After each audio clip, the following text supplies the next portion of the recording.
and welcome to Green Takes Action. I'm Julie Chai. And I'm Cedric de la Bourjardière. Green Takes Action is a media project sponsored by KEEP. KEEP stands for Community Environmental Action Partnership, a grassroots organization that's helping to implement Palo Alto's climate protection plan. Green Takes Action is a new series offering local and regional news about stories about how individuals, communities, and organizations are reducing their carbon footprint and making a positive impact on the environment. Coming up later, well-known local activist Rod Diridon and Peter Dreckmeyer will discuss California voter-approved high-speed rail system. Then, stay tuned for Sunset Magazine's Jess Chamberlain with her green holiday tips. But first, our green news update. Better Place, a young firm headquartered in Palo Alto, announced it will create the nation's first electric car network in the Bay Area at a cost of $1 billion. Similar to minutes in the cell phone industry, users will pay for leasing a car based on battery use. The system will require electric battery recharging ports and battery swapping stations throughout the region. The plan also includes automated battery replacement stations. Is your HD TV hurting your eyes and your pocketbook? We recently discovered that HD TV screens are often factory set for the super bright environment of department stores. This means that they are much brighter than necessary for the home environment. To cut down on heat and energy costs, adjust the brightness on your set. Your eyes will thank you too. East Palo Alto's YMCA has earned the LEED Gold certification. Designed by Palo Alto-based Carrasco & Associates, the energy-efficient building saved more than $70,000 in gas and electricity its first year of operation. After opening in February 2007, the facility underwent extensive review to win the prestigious Green Building certification. Speaking of the Ys, both pools at the Palo Alto Y are now odorless. A new system using high-intensity ultraviolet light eliminates chlorines, the chemicals responsible for the burning odor, explained Palo Alto Y Director Gordon Bellina. Another sexy electric car is coming on the market, called the Fisker Karma. This one is funded by two venture capital firms, Palo Alto Investors and Kleiner Perkins Caulfield and Byers. The luxury sedan, with a top speed of 125 miles per hour, looks like the love child of a Pontiac, BMW, and Mitsubishi. The car can be charged at home with a regular 110-volt outlet, or you can opt for the 220-volt system, which recharges the car using solar energy panels embedded in the roof. The energy created by the solar roof can also cool the car's interior while it's parked. The Karma is due out in 2009. With help from the Sustainable Schools Committee, Palo Alto schools are forming green teams to engage students in activities such as recycling, energy conservation, and energy-efficient transportation. The City Public Works Department has hired a consultant to help the teams make the team sustainable so they continue to operate even after parent leaders move on. Early this month, the teams will participate in a conference to share ideas with one another. The Palo Alto School District is also investing in solar by installing panels on its new Science Resource Center. It also hopes to establish similar systems on the majority of school roofs via partnership with private investors. Earlier this fall, local educational nonprofit environmental volunteers held a groundbreaking ceremony for a $4 million project to restore the dilapidated former Sea Scout building at the Palo Alto Baylands. When completed next year, the Environmental Education Center, or ECO Center, will serve 60 schools and 10,000 students in Santa Clara and San Mateo counties. The historic building, designed by local architect Burge Clark in 1941, is one of the few remaining examples of the nautical deco architectural style. The new Eco Center will combine historic restoration with sustainable green building practices. And now, stay tuned for our upcoming feature with Rod Diridon and Peter Dreckmeyer while we bring you your green events.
Welcome back. Tonight's feature is on high-speed rail.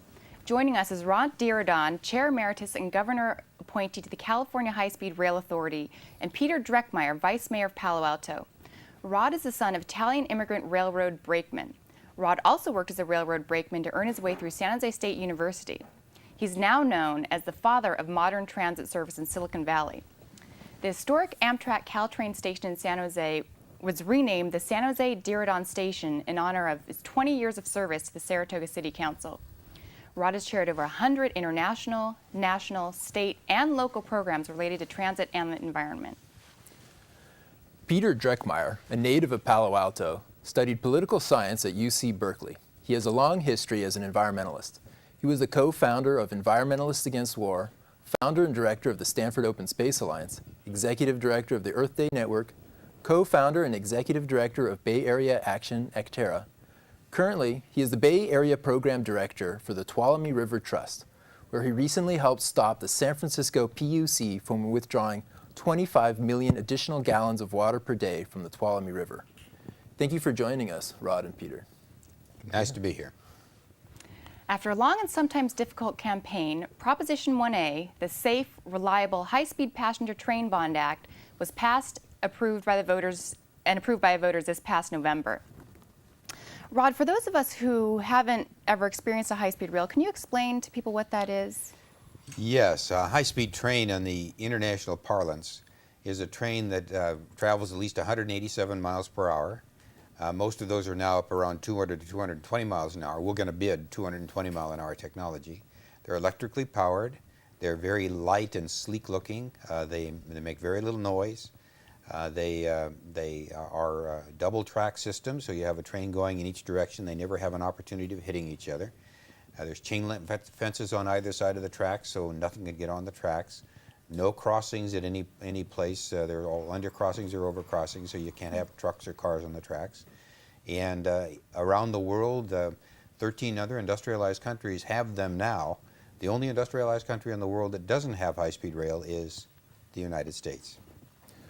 Rod, most countries have high-speed rail in operation or under development. Why is the U.S. so behind the times? I think we're so brainwashed since the time we're born, watching the television, that we have to have our automobiles and we have to burn petroleum, that for all these years we thought that the automobiles were be-all and end-all. And now we're beginning to realize that automobiles cause pollution. They cause us to have to burn too much petroleum that has to be then imported from foreign countries.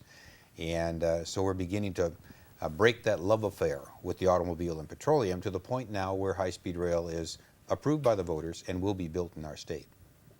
I know that some nearby communities weren't in favor of Prop 1A. And Peter, I'm wondering, you and the city of Palo Alto were supporting it from the beginning. What were some of your reasons for that? Well, I think one of the big reasons is that we're very committed to environmental protection.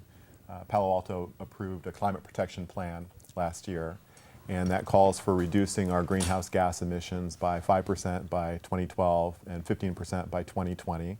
And then we've got AB 32 at the state level, where we have to reduce our greenhouse gases by 80% by 2050. And high-speed rail makes a lot of sense. It would remove 12.7 billion pounds of carbon dioxide per year, so that's a huge improvement. And in Palo Alto, we found that about 40% of our greenhouse gases are attributed to transportation, including air travel. So it would make a big difference. On a personal note, earlier this decade, there was a proposal to expand the San Francisco airport to handle more airplanes. And the plan called for filling 1 square mile of the bay. So that's the equivalent of 2 treasure islands. And Save the Bay and Audubon Society and a lot of other environmental groups spoke out against that, and we said there are alternatives, and one that we pointed to is high-speed rail. So now it's time to make good on that. Well, for people who aren't maybe familiar with the high-speed rail, we've got a video to show what it's all about.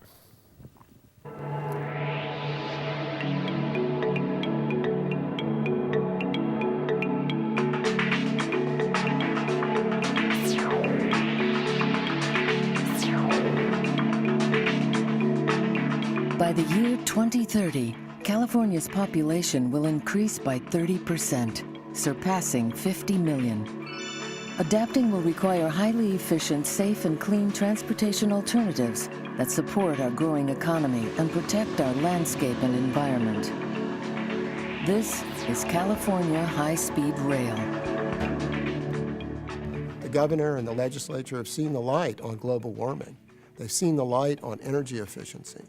And that high-speed rail, it would be a fundamental part of a package of infrastructure and policies to lessen California's impact on global warming, to lessen our impact on imported oil, and to improve our quality of life.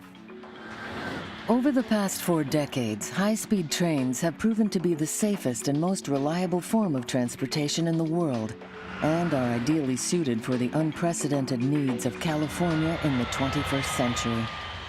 Employing state-of-the-art technology and moving at sustained speeds up to 220 miles per hour, California High-Speed Rail will extend from Sacramento and the San Francisco Bay Area in the north to San Diego in the south. A trip from downtown San Francisco to downtown San Jose in a half hour. A trip from San Francisco to Fresno in under an hour and 20 minutes.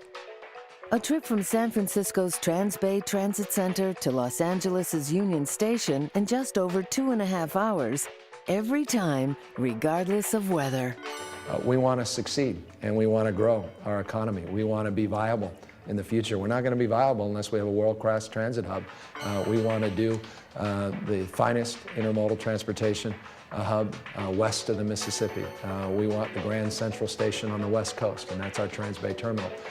That, of course, must be anchored by this high-speed rail that connects not only the region to our downtown core, but connects the rest of the state. High-speed trains are a clean technology. Running on electric power, high-speed trains will help California meet critical air quality and CO2 standards, while also protecting our landscape by using existing right-of-ways and promoting sustainable development. High-speed rail uses a fraction of the energy of other long-distance transport solutions. Less than 1/3 as much energy as airplanes and less than 1/5 the amount of energy used by people driving these long distances. So high-speed rail is clearly one of the best ways to reduce greenhouse emissions in the state. We understand that a healthy economy and a green economy are one and the same, and high-speed rail is going to be an important part of that in California. Rod, in November, voters passed a $9.95 billion bond measure to construct the high-speed rail line. You also expect to get federal and private funds. With the economy struggling right now, do you expect funding to be an issue? Absolutely the opposite.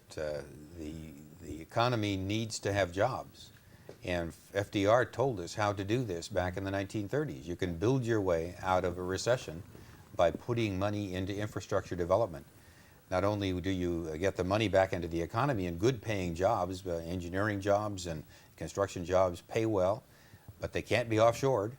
And they create an asset which then could be used for the next 100 years and creates economy and commerce by virtue of the connectivity that's created. And in the process, we get an environmental bonus, and then it gets us off of petroleum and onto electric power. I know, too, that there were several different routes being explored, and ultimately you decided to go over the Pacheco Pass near Gilroy versus over the Altamont Pass, which would require going over the bay. Why did you choose that option? Well, you said part of it right there, in that we did not want to go across the bay. That's the Don Edwards Wildlife Refuge. We didn't want to build a big high bridge right in the middle of a wildlife refuge. In fact, we got a letter from Don Edwards saying that he'd come up and picket it if we thought about doing it. We had a letter from all of the Congress members saying that they would make sure we didn't get any money if we went over the Don Edwards Wildlife Refuge. And the other alternative, or the other reason, is because the engineers told us that the Pacheco Pass was the better corridor.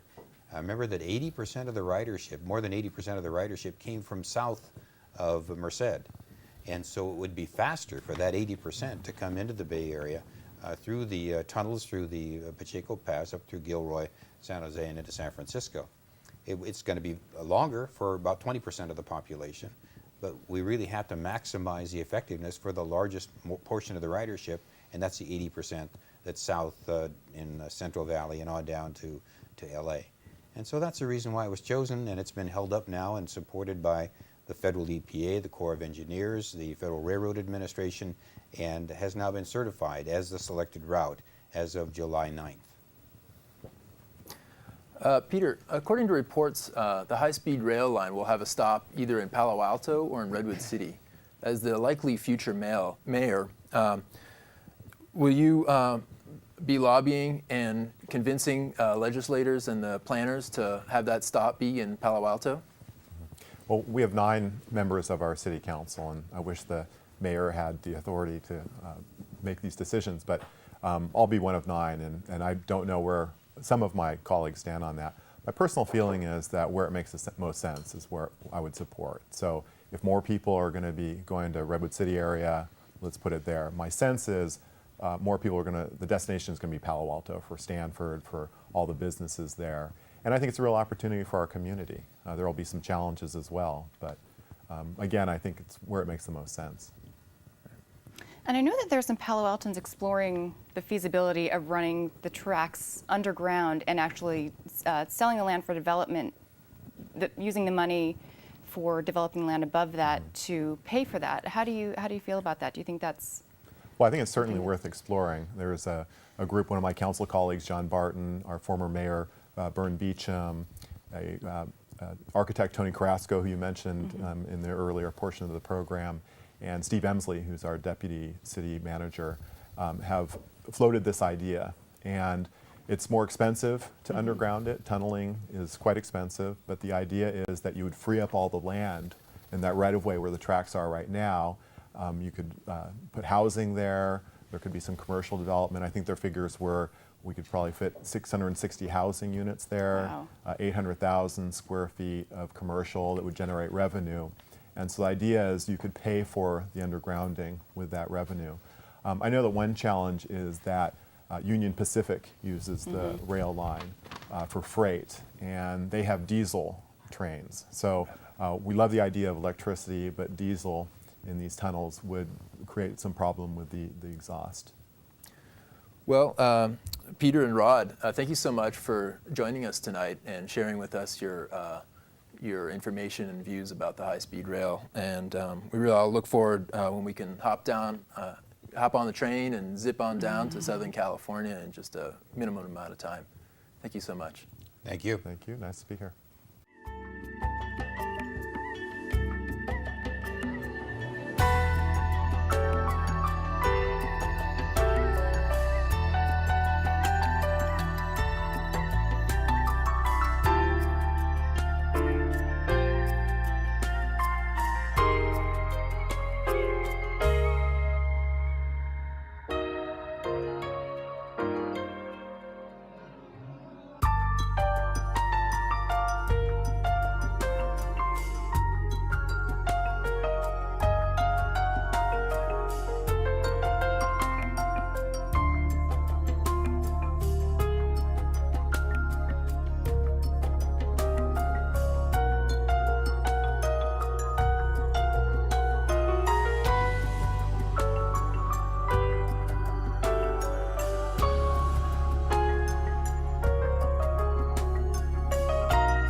we're here with Jess Chamberlain, Sunset Home Writer, and she's going to talk to us about how to green your holidays. Welcome, Jess. Hi, thanks. Thanks for having me here. So what are we looking at here? Yeah, so I'm going to talk to you today about ways to green your holidays this month.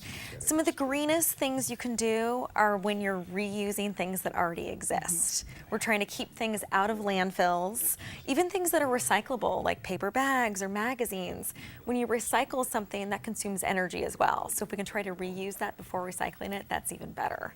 So I'm going to first talk to you about gift wrapping. Gift wrapping, packaging, huge holiday waste. Right, I know we always use a ton of paper, it's there for a day and then ends up in the trash. Totally. So the first thing I'm going to show you, you can see these all on the pages of Sunset Magazine this month, which is on newsstands right now.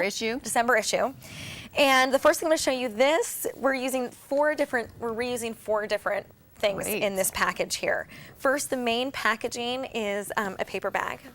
Oh, super. Yeah, if we have Just time from at the the end of grocery the store. segment, I'm going to show you how to do this. Okay. From the grocery store. Regular brown paper bag. Regular brown paper bag, turn it inside out, use some tape, wrap that package. And then the actual box is actually a shoe box. These are great things to save. A lot of people are like, oh, I should just recycle that. You should keep it in the closet, all these types of things. And then, if you can see, I don't know if the camera can see this, we actually shredded some junk mail to use packaging. That's perfect. And then the last thing is we use some vintage ribbon to wrap it. And where did you get that? Well, actually, I call it vintage ribbon. It's just reusing any ribbon that you've saved ribbon. Yeah, okay. exactly. Great. I keep something like this at my desk, just ribbons that come off of packages that I receive. It's perfectly good ribbon, no reason to toss it out. Right. Even look cute in the jar. Exactly. So that's the final touch on this guy right here. And what are some of the other papers and materials? Right. So this other thing we're looking at is fabric scraps from, say, you're making a pillow or making a dress, you end up with these little fabric remnants that are just little pieces of fabric that are colorful, but you can't really do anything with them. Yeah, right. You could easily wrap a gift. And so do you just turn the raw edge in, or how are you? Yeah, exactly. You kind of want to wrap, you don't have to sew anything. You turn the raw edge in on either side and you just wrap up. It's usually good if you're wrapping something that's kind of an odd shape, like something that doesn't need to look precise with clean edges. There are lots of weird shaped gifts. And what are some of the options for actually kind of tying it together? Right. I just like it's really whatever you want to do, but I like to tie it with just a little bit of ribbon. It really depends on what you're wrapping and the size of your remnants. You could reuse your vintage ribbon again. Right? Yes, really easy. And actually, this here, I love to reuse old calendar images. So it's December. You have the whole year's worth of calendar images that usually you might just toss out. It's free art. That's great. And so you can easily use something like this, cut out the little piece of artwork, make a little gift tag, or with some bigger calendar images, you can make actual gift cards. Right, and that looks like, I mean, some of those images are big enough that maybe you could use those to wrap small things too. Definitely, for sure. That's great. And great. actually, that brings me to our next item right here. Is we're using actually pages from pages from magazines and catalogs to wrap little gifts. Fun. And you want to look for, you could use old pages of Sunset, old pages of catalogs with holiday gifts, but you want to look for photos that don't have any type on them necessarily. Something that's black and white always works really well. Full page photo. These are things that you would just toss in the recycling bin, but make really unique, kind of eclectic looking packaging. You're going to save us a fortune. I know. Well, I think about that. I know, saving the planet, saving your money. checkbook. I love it. So the last thing I'm going to show you for holiday wrapping is we're using things like jam jars, or things that you might actually just reuse to take your lunch in, something like that. Now, how do you get the labels off of those? You want to soak them in warm water. Depends how long it's going to take, depends how hard it's on there. And just it's good for wrapping little things like jewelry. You just want to put a little tissue paper in there, and it's beautiful. Cute. And it's free. And this is all free. Ornament. Yeah. On there too. Very cute. Some other ways to reuse gift wrap. Say you've received a gift that is actually wrapped in like regular wrapping paper. There's usually like at least a piece or two that's not too not too crinkled, and you can actually frame pieces in frames like this. Really cute. And I love to put it on a wall, kind of in a grid. And you can switch it out. Free artwork. Probably. Totally. You do the same thing with calendar images. Definitely. Also, another good way to reuse remnants is to make little wine charms. So I cut this out of a piece of gift wrapping, and you tuck this around. You just trace the bottom of the wine glass onto the paper, and then I use a little penny to cut out a hole in the middle, like this. and then you wrap that around and write your guest's name on there. That's fantastic. Isn't that fun? Another fun thing I like to do as far as decorating is trying to reuse things in an unusual way. I like to take drinking glasses like this, a champagne flute, a cocktail glass, whatever, turn them upside down. Maybe you do this along the center of your tabletop, and put little candles on them. Holders. Isn't that fun? Do you have any, I mean, I see that these all look like they kind of go together. Do you have ideas for mixing and matching, or should people stick with similar I items? love to mix and match as long as it's all glass. I love it at different heights. It creates a really eclectic look, but it's also really classy. That's fantastic. Yeah. Well, thank you so much for Oh joining my us. gosh, These are no great problem. ideas that are going to help us save the environment and save money. Fabulous. Look for And- more ideas in this month's issue of Sunset. And on sunset.com. For sure. Great. Thanks. Thanks. Thank you.